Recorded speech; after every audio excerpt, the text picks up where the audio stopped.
Dr. Brett Jones, right there. And Dr. Lance Von Steen. If you have never seen them or you have never heard them speak, you'll see what I'm talking about in just a few minutes.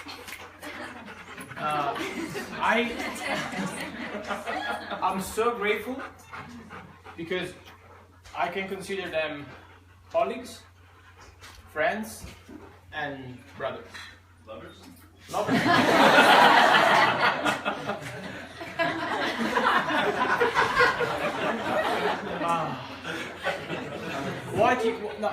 Honestly, what you do for this profession, for us, and for humanity, it's just unique. It's just the way you serve from abundance with love, commitment, and competence. It's just unbelievable. So thank you. Thank you. Brett. Thank you, Brett. Alright, so my name is Damiano Costa. I'm a doctor of chiropractic.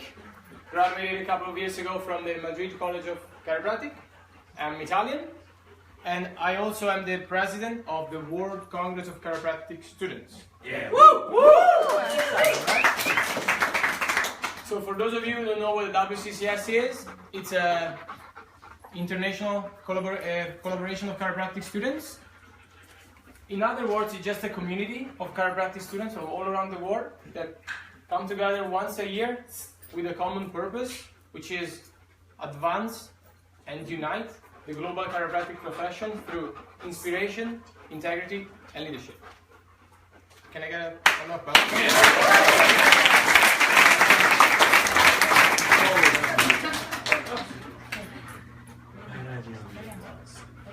Every time I'm around people involved with Ninja and with KTC, I always remind how close WCCS and KTC are. We share the values like unity, respect, and integrity, which I think in this profession are needed right now. Mm-hmm. Yeah. So the WCCS.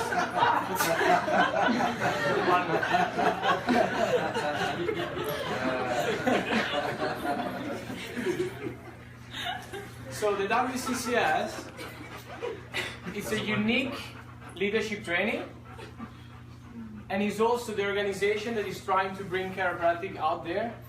And I want to give you a very actual example. Last year, one of the members of our board of directors had the opportunity to address 300 veterinary students from the International Federation of Veterinary Students. They have never heard what chiropractic was. And also, we had the opportunity last year to have a 2-hour workshop at the International Pharmaceutical Student Federation World Congress. They had no idea what chiropractic was. And we actually asked them 3 questions before and after the workshop. The first question is if they knew what chiropractic was, and like 90% no clue. Second question was, would you recommend chiropractic care to family member or friends? And like 85% said, I don't know. And the third question was, do you think chiropractic should be included as a primary healthcare profession in healthcare systems around the world? And 50% said no, 40% said I don't know, and 10% said yes. After the workshop, 100% of the attendees knew what chiropractic was, which is good. 90% would recommend chiropractic care to their family and friends. Yeah.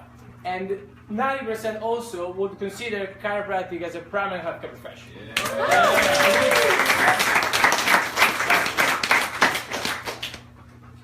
Now, I want to share with you a couple of experiences that come from my background that motivate me a lot. One is, but it's actually, okay, it's something is happening right now. So I come from a country where the medical profession is trying to put chiropractic as recognized chiropractic as a secondary healthcare profession, like physiotherapy and other similar professions, with no diagnostic rights, no possibility of taking X-rays, etc., etc. And this is happening right now in Italy. And I studied in a country where if you, in your practice, do not clarify, do not make clear that you are not a healthcare professional, you are not, and this is not like a healthcare facility, you can get sued and be forced to close your practice. And this is happening right now in Spain. And I practice in a country where the GPs still recommend their patients to avoid chiropractic care because they still think it's more harm than good. And this is happening right now in Ireland. I don't know you guys, but I want to change that. Who else wants to change that? Yeah? Yeah. Good. You're in the right place. Absolutely.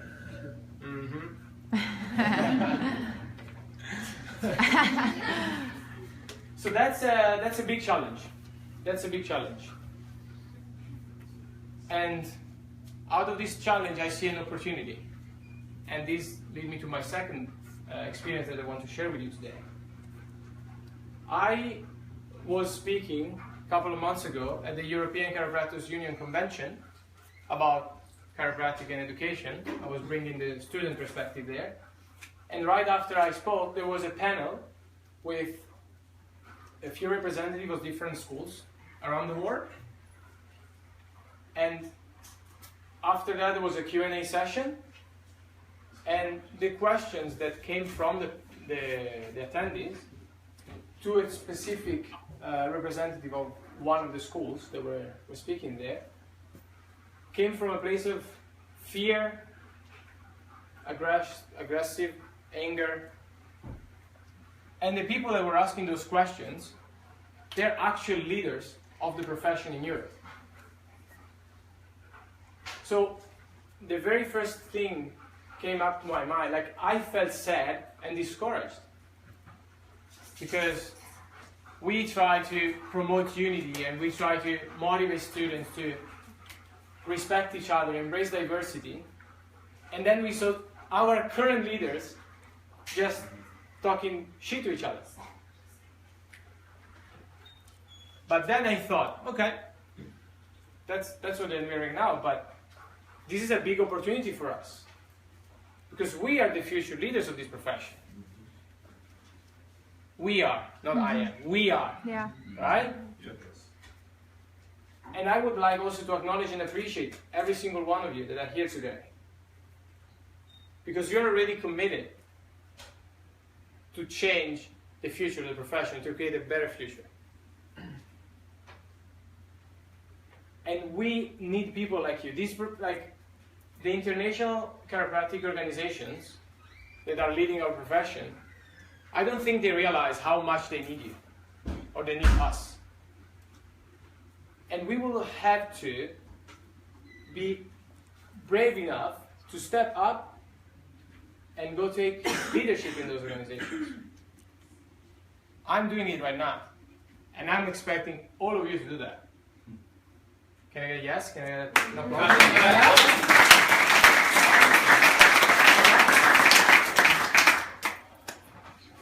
I'm excited. Now, who is involved in Ninja Club? Matthew? Okay, probably I should have asked who is not. Guys, I have a small present for you. So if one of you can come up here and I can give you a small present I brought from Spain. Whoever. So this is a t-shirt. You can show them around. Let me play your spine.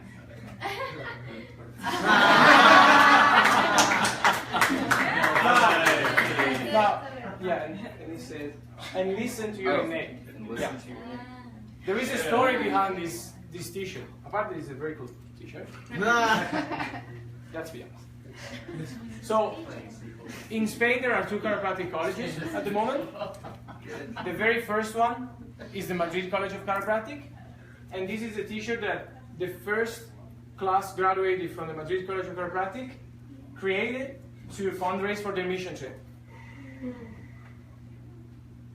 I see chiropractic legal in Spain at some point in the future. And I think these represent the historical moment of the creation of the very first chiropractic college in Spain. So, do whatever you want with it. It's not yours, it's for the club. We'll pass it around the facilitators and then the trainees, and then we're not gonna wash it. I'll send it back to you. Yeah, thank you. Seth, you have to wear it first. Stretch that baby out. Now, I would like to introduce the next speaker. He is probably one of the reasons why I'm here. The first time I spoke with him was through Facebook. I was a student at the Madrid College of Chiropractic in my 3rd year of studies. And I was about to go to Malaga for a WCCS conference. And he sent me a message saying he was going to be around in Madrid, he wanted to visit the school. And then he told me, oh, and by the way, I'm going to maybe have a couple of training sessions at 6 a.m. in the morning if you want to, join me and train with me. I was like, what?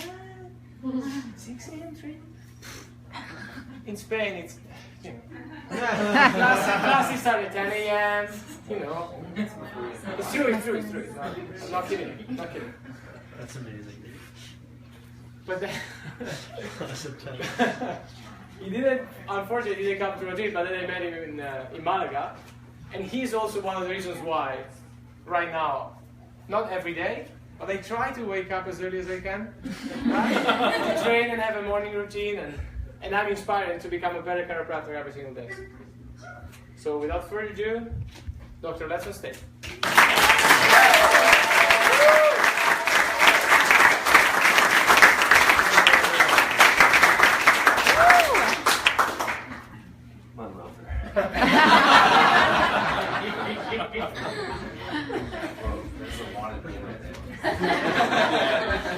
Live, grab that. Yep, got it.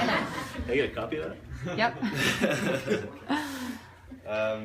Yeah, WCCS, man. There's a lot going on in the world that we're not aware of in our little bubbles, and the WCCS is, I think, something that, because I was introduced to it my first quarter, it completely shifted my development. The fact that unity with respect to diversity were the first words that I heard coming into chiropractic college, because the person who was giving me the tour of the school even was the president at the time. So it's just been the most principle base. I learned that before the first principle of chiropractic. I thought that was the most important thing. And it's a global network of amazing individuals who just love to proliferate amazing individuals and thoughts and ideas. So I highly encourage checking it out. And I mean, with Damiano at the helm, that accent, just go get more of that. There's more people in accent, the South African accent, they're at the Congress too. So there's so many benefits to it. And like he said, Ninjas has such a parallel mission with unity with respect to diversity with regard to technique and art and the art of chiropractic.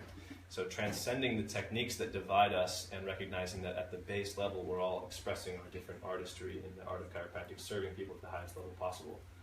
And my background is in movement, and so also coming into school, seeing how these divides happen and seeing how people graduate and then get into the profession, why wouldn't it be the easiest thing on the planet to just continue to take this idea and run with it? What would be inhibiting us from getting to the next level?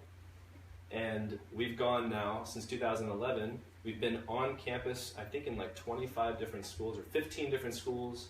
We've had students from 25 different schools. We've been in 6 countries, repeated trips to England and New Zealand and Australia, and docs all over the world, and students as well, are telling us they're getting injured.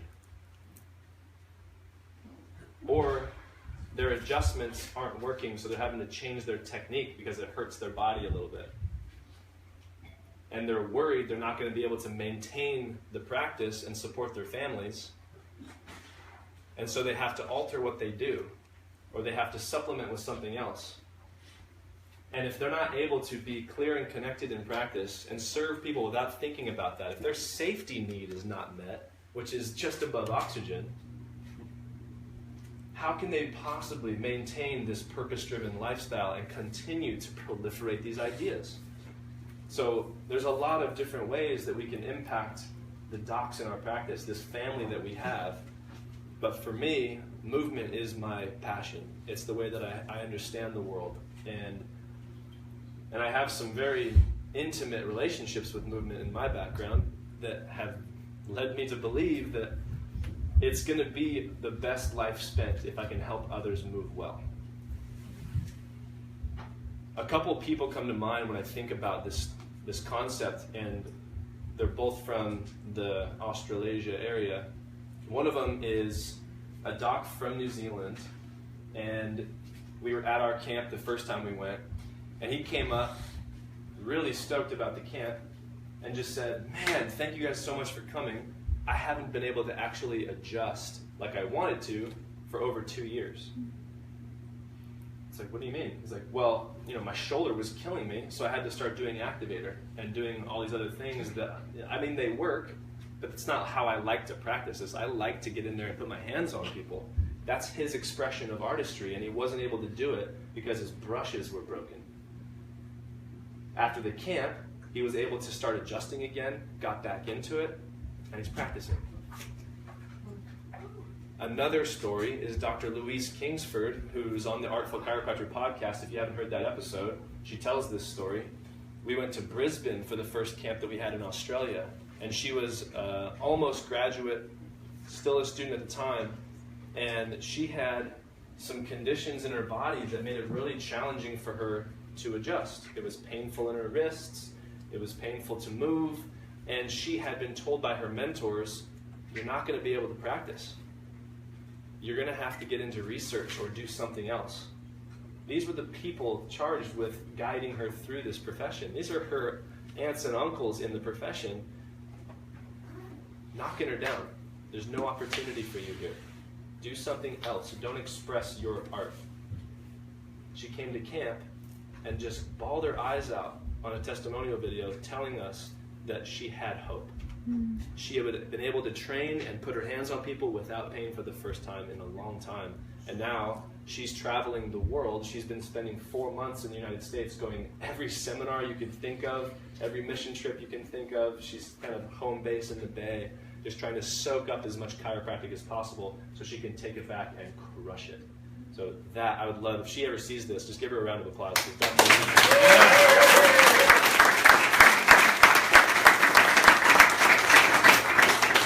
So these are just the people that we've met, and there are a lot of people we haven't met yet that are dealing with the same thing.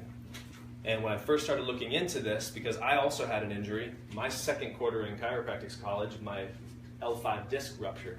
And it was kind of a slow, progressive mechanism. I had a back injury that was pre-existing, but it really flared up to the point where I had numbness and tingling, radiculopathy into my foot. And I was just like this sad excuse for a human trying to make it through chiropractic college. Just like every step, I couldn't put my heel on the ground without lightning shooting into my foot.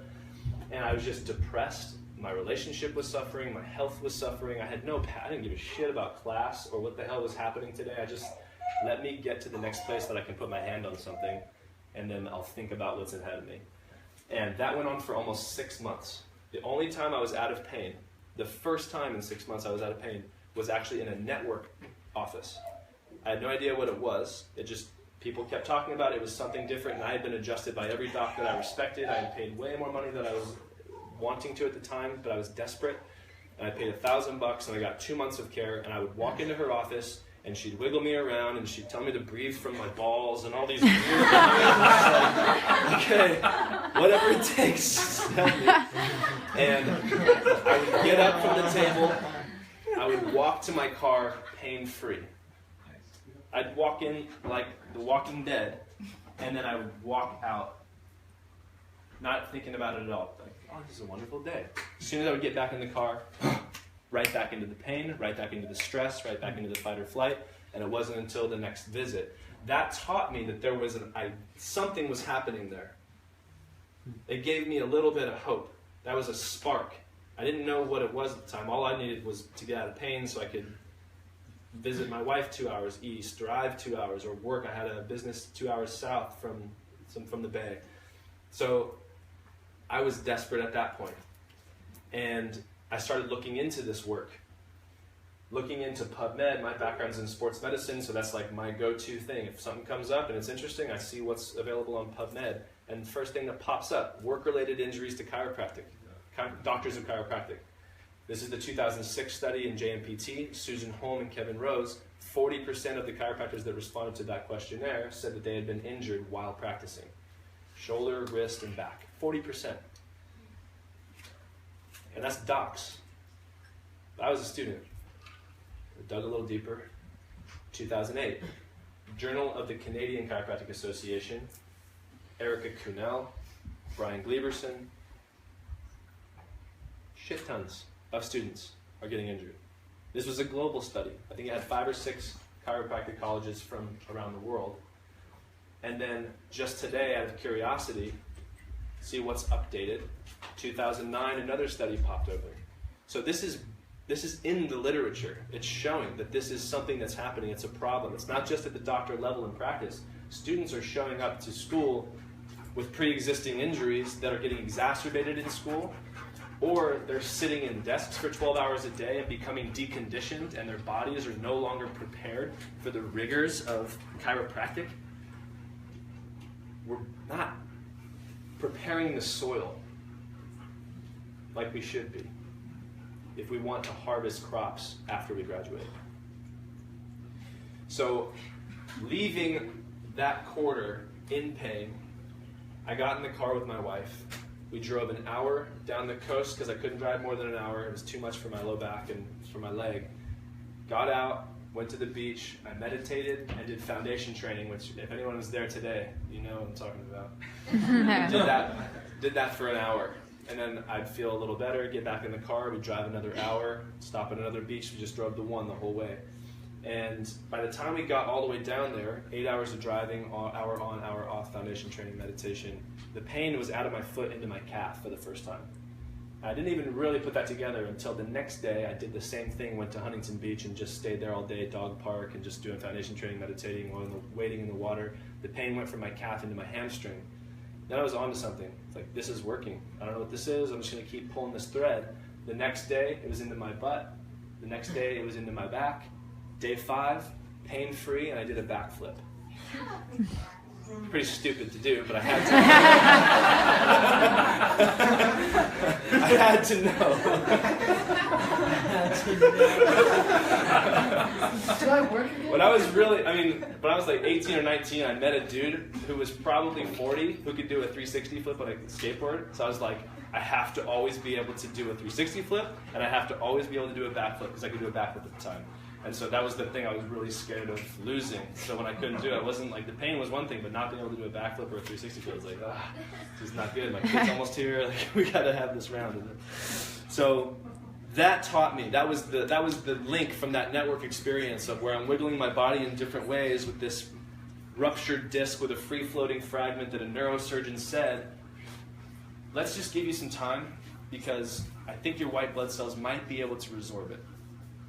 That gave me a little window of opportunity to make some change. And I realized that the issue was not the disc pressing on my spinal cord. The issue was my frickin' spinal cord tractioned over my disc. All I had to do was reorganize my body and pull my spinal cord away from my disc. It took me 5 days, and it was fine. It didn't come back until I went back to school, got back in my car to drive to work, and boom, the pain came, and it all made sense. I had been commuting 12 hours a week to another job, to my wife who was living 2 hours east, sitting in classes, texting and driving and eating and trying to listen to audiobooks and take notes and recording in this ear and all the shit that chiropractic students do all the time. I was crushing my body. It wasn't like I lifted something wrong. It wasn't like I was doing something obvious, but I would show up to ninjas in the morning and I would have to sit on the chiropractic table.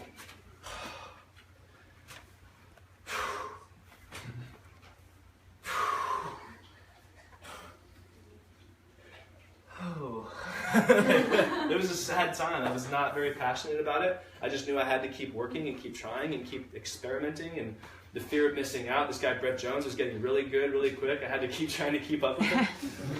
So all of this built this fire in me. I don't want anyone else to have to go through that shit. And I've met people that I really care about. Dr. Louise is really close to me, and knowing that she could have perhaps not made it to a camp, or we would have chosen Melbourne instead of Brisbane, maybe she didn't make it, then maybe she wouldn't be in California right now. Maybe she wouldn't be giving the adjustments to people that I know she's been giving and helping their lives improve.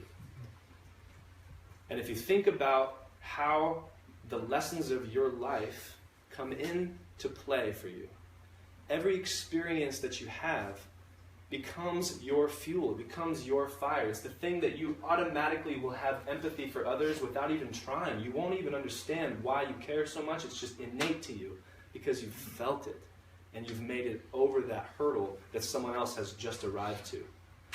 So for me, my hurdle is movement. I have dedicated my life to movement. I've worked with Olympic teams and world championship teams and athletes at the highest levels, and I've worked with people who have disabilities and paralysis. And at every stage, it doesn't matter if they're really amazing movers, their mind might be gone. It doesn't matter if they're paralytic. They might not have a support system around them that benefits them, but they might be the most brilliant person in the world. And at every person, they have specific needs that we all have this amazing idea we need to share so that they have the clarity to make the decisions, to build the environment around them that builds them up. Doesn't tell them they can't express themselves the way that they're supposed to. You're paralytic. You can't do that. You can't do that. Listen to the last Tim Ferriss podcast episode with the dude, the quadriplegic, who just hiked Kilimanjaro. Like, we can do anything. We can do anything. And we're going to multiply. We can start prepping the soil now. I'm contributing through movement, but you find what you want to contribute. Diversification of soil is the most important piece when it comes to nourishing life. So don't take whatever they give you, and you can make they, whoever it is that gives you what you get.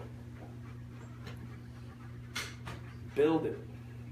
Whatever you want it to be, build it. Think about who you want to be, what you have to go through to get to that, and if those things aren't in line for you, build them, and then crush them. Cool? That's good. Sweet. So there's this other guy that wants to say some stuff. Dr. Brett Jones!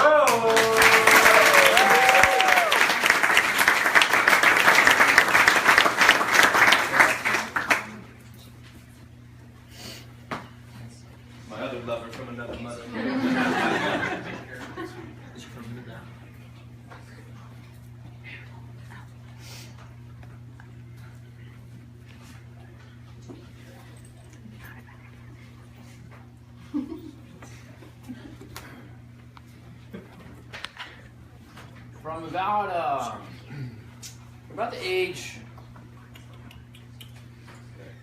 From about the age of 1 to the age of 2.5, my boy's vocabulary did not change. My son has been one of the greatest teachers I've ever had, one of my greatest inspirations. And about 2.5 months ago, we had him assessed, and there's not necessarily a diagnosis, but they did say speech delayed, and did say cognitive delayed, and he has started a program which has actually been really, really good for him. He's in a program with other kids of like needs.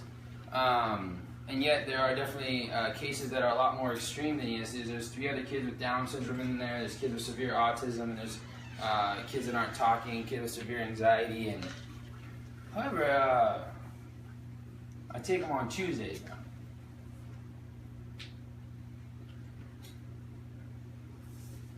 It's been interesting to see the interaction.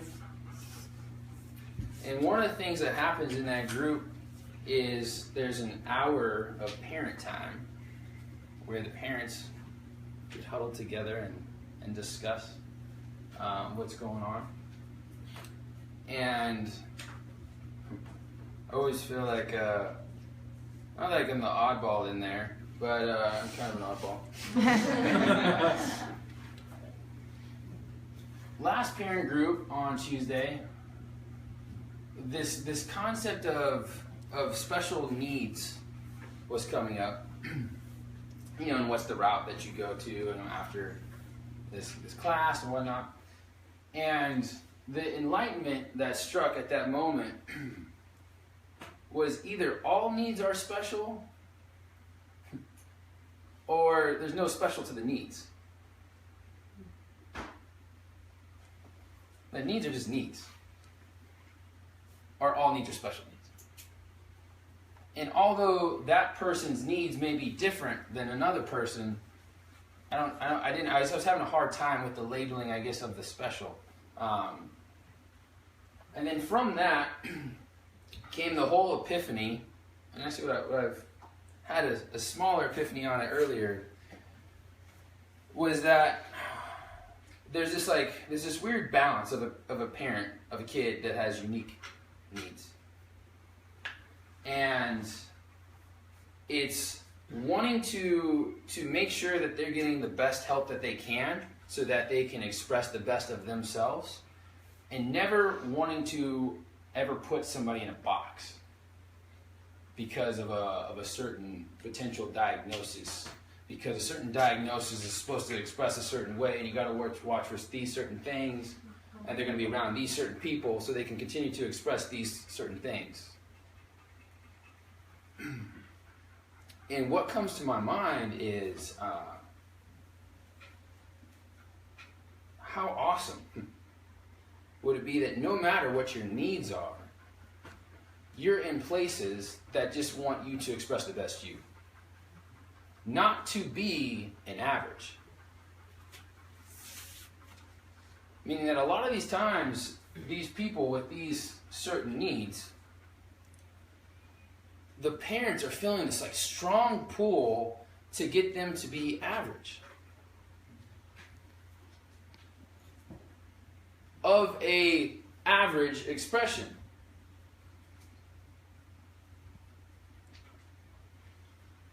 Of a certain vibration. And I get it, because of a certain vibration and of a certain expression means you have a slightly potential better ability to connect with more people. But where I struggle in that is that if we are only constantly trying to put people to average, then we don't have the outliers and the unique expressions expressing exactly who they're supposed to be to make the changes that we need in this world. But then I think about chiropractic.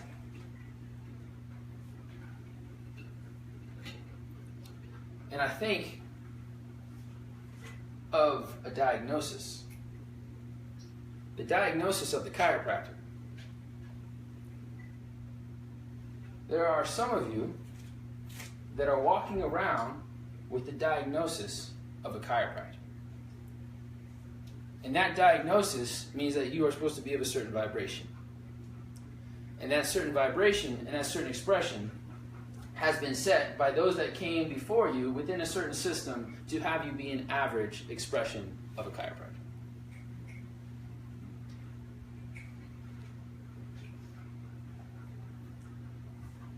I bring this up, one, because people have said that I work on the fringes. Like, bro, why are you on the fringes of a fringe profession?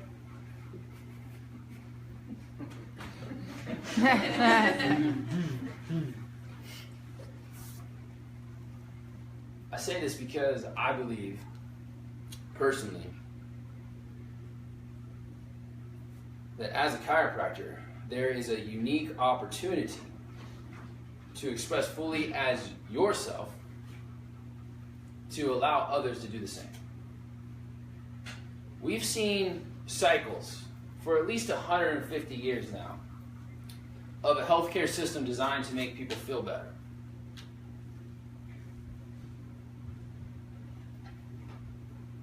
And yet, tell me if I'm wrong, we have a millennial generation in here. We've seen the cycles of people growing up within a certain expression, wanting to feel a certain way, but not going through the ranges of expression. And often not living a life truly on purpose and always feeling like something was missing.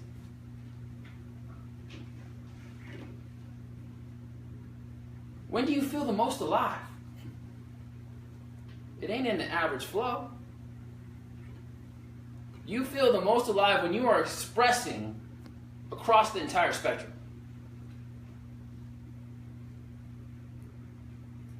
And yet, for safety reasons, potentially, we bind ourselves and bond ourselves to this limited expression of wanting to feel good. And because of that, people have cycled and cycled and cycled in these low vibrational states, feeling like something is missing. Ultimately, I got asked a question in practice last week, like, what do I think is like the number one thing that our human race needs, potentially as a strategy? I said it's to listen. To listen. We've stopped listening. We don't listen in conversation. We don't listen to our bodies. We are hardly aware of our environment. We're hardly aware of our relationships. We don't feel and listen to what is going on around us. And if we can't listen, how are we supposed to get our needs met? And so what you see is a bunch of people in cycles and patterns and habits of a numbed expression of a certain vibration that are meeting the needs of a system.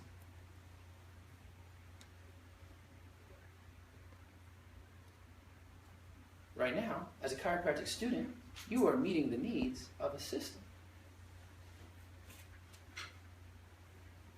And I encourage you to acknowledge that. Because if you acknowledge it, you can know what it is. And you can play the game, but ultimately, I believe our life is designed to express. That means you got to explore. That means you got to have moments where you feel like shit, and moments where you're flying high. And then you find back neutral, and you have a new resting state, and you evolve, and you transform, and you integrate, and then you go along the spectrum again. That's how consciousness evolves. It's a flash to the outer edges, comes back in, new level of evolution, new vibration of consciousness. But if you aren't expressing to the fringes, fucking weirdos, then you are doing the same thing again and again, and nothing changes if you don't change. That's good. So we all have a unique opportunity to connect people back to themselves in the now. I think that's what we do. Ultimately, it is not matter that heals.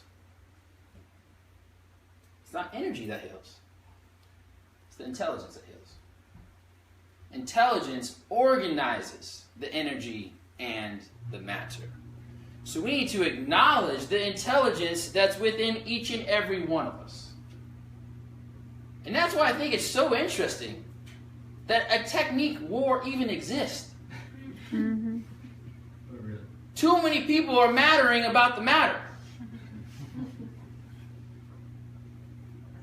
And it's funny because they'll, at the same time, they'll say it's not really the technique that gets people up. But their technique is still way better than yours.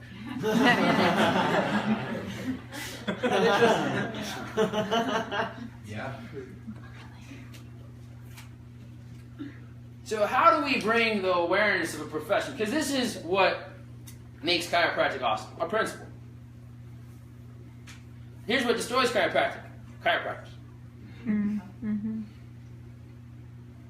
The principle is what makes chiropractic awesome. But I will say this. The principle is bigger than chiropractic. So if chiropractors don't honor the principle can move on. And the principle puts the intelligence at the primary. So when you're connecting with people, the number one thing that heals is your presence and ability to acknowledge the intelligence that exists within.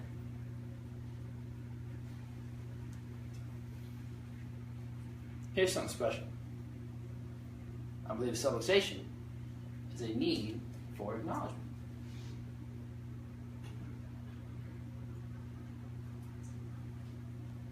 It's a distortion within the system that can be seen within a physical process as biomechanical disturbance or disafferentation or aberrant flow, or you can go through all the stuff. But ultimately, why is it there and why are you attracted to it? It's there as a sign. I am disconnected from the intelligence that runs me. I would not be experiencing what I'm experiencing if I realized who I really am. For I am not the body, and I am not the symptoms, and I am not my future, and I am not my past. I am the intelligence in the here and the now. Please connect me. Make the adjustment. What's an adjustment? Communication of information through touch, because it restores the presence in the system. I feel like your head is blown way off. You're all right. You're still with me. All right.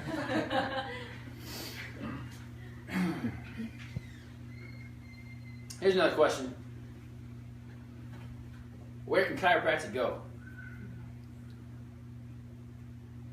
I don't know about you.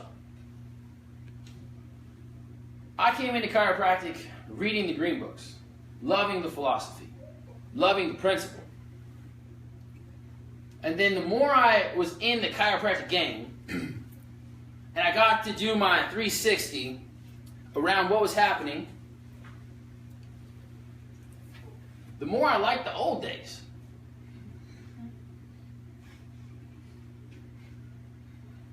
I feel like a bitter high school athlete talking about I just want to go back to the good old days. But I'm sorry, but if you read green books, you're like, that was fucking awesome back then. The Spears Hospital in Denver, Colorado, 800-bed hospital. People walking in with paralytic polio. Not walking in, wheeling in, walking out. How many people are doing that? But we say chiropractic has evolved. What's the vibration of healing within chiropractic as a whole? What's the vibration of evidence-based? Here's an interesting concept. Take all the matter that we have found. I'm talking the smallest atoms of atoms, the ions of ions. You put them all together and you calculate that in its percentage. The known universe is only 5%.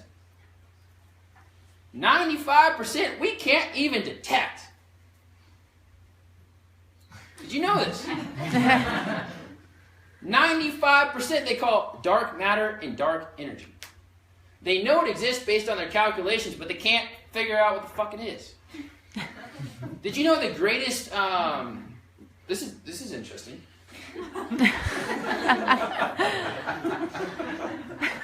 Serious. Some of the best scientists and engineers in the world right now are trying to discover dark matter and dark energy. There's a documentary on Amazon. Watch it. It's amazing.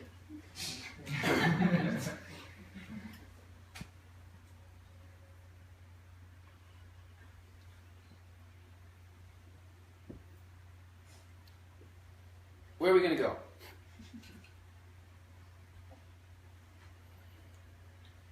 Do we accept the vibration that's been handed to us? Become aware first. It's the first step to healing. It's the first step to change. Acknowledgement and awareness. So I became very aware that I did not like the vibration. That was the current vibration of chiropractic. And guess what? I didn't talk about it. So I became really aware my first quarter in chiropractic school. I've become more aware as I've progressed. But my first quarter in chiropractic school, I think when I became saddened and aware. Saddeningly is not a word, I don't think. They make up words sometimes. I go to clinic to get adjusted by my new intern, who rocked, by the way. However, I had 55 other classmates that fucking hated getting adjusted. Hated it. And they talk about it. They didn't want to go. Why? Because their interns were jamming them. Pat, pat, pat. I'll get it next time. I was like, what? What is this? I said, it's got to get better. You know, because this is a student clinic. They're still learning, you know. Give them a break. It's only been 2 years. I mean.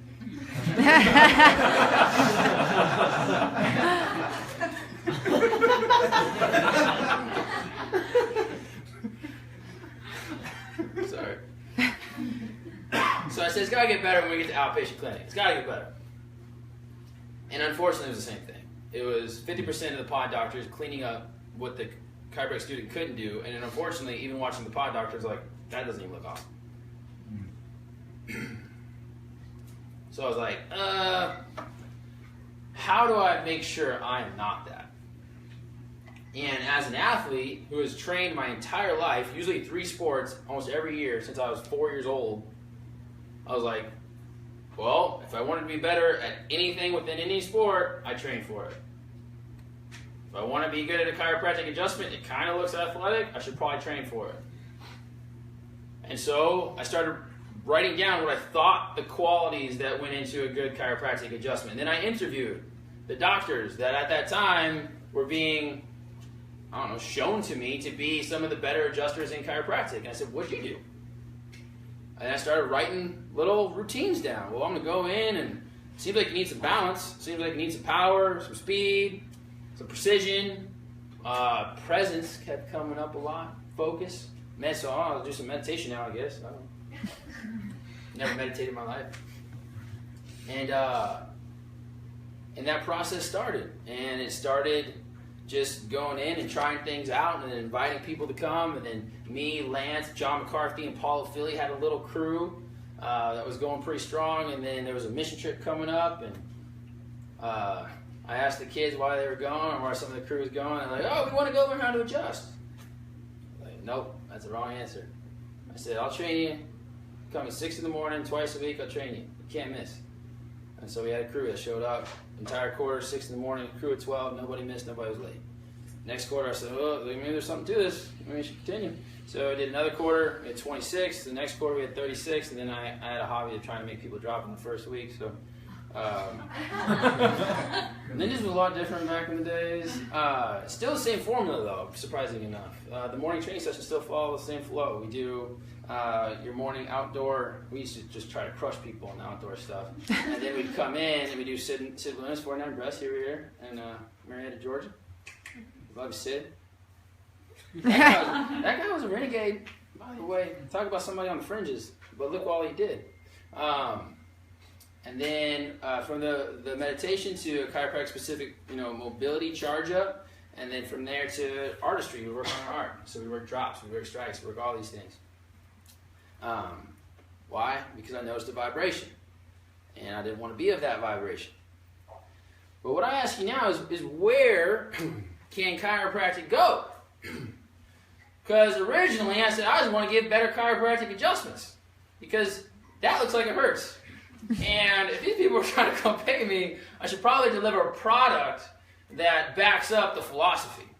Because one thing to run your mouth and say what you can do, and there's another thing to deliver the goods. Mm-hmm. That's it. So I wanted to be able to deliver the goods and back up what my mouth was going to say. So I started to be able to deliver the goods. I started to be able to deliver decent adjustment. But then next layers started to arrive to this thing because I started really training. And in this really training, I discovered new pieces about myself. I was letting go of some deep stuff. And every time I'd have an opportunity to express, for instance, I never told anybody about my son and this whole thing that's been going on really beside, and him being in the program until tonight. This is my opportunity to share with you, be vulnerable and grow, evolve. I started experiencing new evolution in my consciousness. I started getting what some people would call downloads. I started feeling more, sensing more. What I found was that the more I mastered the physical domain to basically not have to even think anything about it when connected to somebody, that either sub or super consciously, that was allowing the person to reveal more to me. Meaning that I potentially do not have to have a conversation with you for you to be vulnerable to me. That you can build trust on your beingness, not on your doingness. That there's a way that you can step into a room or step into an office or step up to a table and that person gives you all of them. And when they give you all of them, you might see a little more clearly. You might feel a little bit differently. And you might be presented with information that can heal. Not help people feel better. Here's the confusion about healing. You think it feels better. I worked with a few people today. And for the people that had what we call a healing, did it feel good? Didn't look like it. Saw a lot of crying, saw a lot of shivering. I love an opportunity because I believe the proof is in the product. Anybody want to share if I worked on you today? You want to share? Sure. Keep it short and sweet. So he lit up T10, T9 somewhere. With my awareness, I'm not licensed to do it. Okay. He connected. He connected T9, T10. He was showing the different levels of connection, and I was I've had this pain in my TL junction for quite some time. I've been holding it for a while, and with that connection, after I got off the table and the entire room was brighter and every body was brighter, the entire room was brighter, and I was just looking around like, fuck. And it hurt. It felt a little bit jammed because it was just this big release. It was like a big pop or an explosion. And after I walked it off, yes. After I walked it off, I sat down and everybody looked at me. Maybe 5 minutes later, because they were looking around trying to find me, and I was just good to go. I was in an awesome state of mind. Felt re-energized, re-fired up, and loose, very loose everywhere, and it feels great right now. So, first time in weeks. I'm more interested. That's awesome. I'm interested in y'all. Are y'all in a space to share that? Yeah. Brett connected with Christine and I today at the end of camp for probably a half hour. And Christine and I just got engaged a couple weeks ago.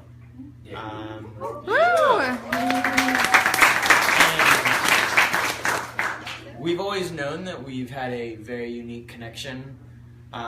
We were high school sweethearts and then broke up in undergrad, that doesn't matter. But today, I could feel, like I said, Brett was connecting with both of us. And while he was working on her, I could feel the traumas that she was experiencing in myself, physically, emotionally, spiritually. The spiritual part was terrifying, and I don't use that word lightly. The connection was both the connection with Brett, but also with her 3 feet away from me on another table was the most beautiful thing I've ever experienced. I'll talk more about my stuff and you talk about yours. I would just say I've been adjusted before. I've been to medical doctors. I've been to therapists, and for the first time ever, I would say I feel healed. I've felt better, like you said, but I feel healed. I've never felt such relief and negative energy passed off of me the way I felt it today. It was the most positively overwhelming feeling I've ever had. I cried. I couldn't control my body as much as I tried. And then at the end, Dr. Brett just said, it's time for you to find your peace. And through breathing and connection, I finally got it. And you hit it on the head. Like, it's like you're seeing the world for the first time in a different way. The world is definitely brighter. It felt different. I'm still processing it. Not really sure what I'm feeling or why, but I feel healed. Wow. I just want you guys to know that this shit really is so much bigger than this profession we call chiropractic. Yeah. I love identifying as a chiropractor, but I almost just I want to identify with more than that. I want to identify as a facilitator of healing, because what I experienced today was not a hard bone on a soft nerve. And that's true. That stuff is true. I'm not discrediting that. But there is so much more to it. And I don't care what words you want to use. I don't care what technique you want to use. The guy's been in practice for 6 years, 3 years, 5 years. He's not been doing. He's not the dinosaur that will get there someday. Work your asses off and connect and be present and train. And if you have one patient that gets to experience what Christine and I experienced today, your life will be made whole. My life will be made whole. If I can get one patient to experience what I experienced today, and my career, my life, my passion will be fulfilled. So that's what the connection was for us today. And I said last night, this is going to be a special weekend. I knew it, man. So thank you. Yes, thank you. We're still processing. We have a lot to talk about. All the questions.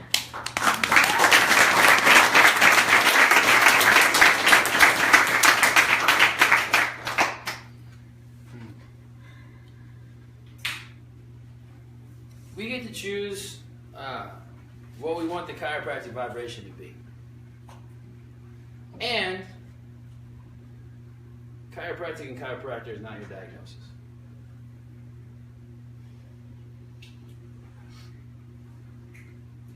You are a human being expressing an intelligence. I challenge you to express to your fullest. And I don't mean that in some cliche bullshit saying. I mean that in the way that I want my son to express to his fullest, in whatever that is, with no judgment. Could you imagine living in a world where we didn't judge those that were expressing differently than us, but we seek to understand them? So I want that for all of you. I want that for myself. I want that for my family. I want that for my community. Thank you for having me. Appreciate it.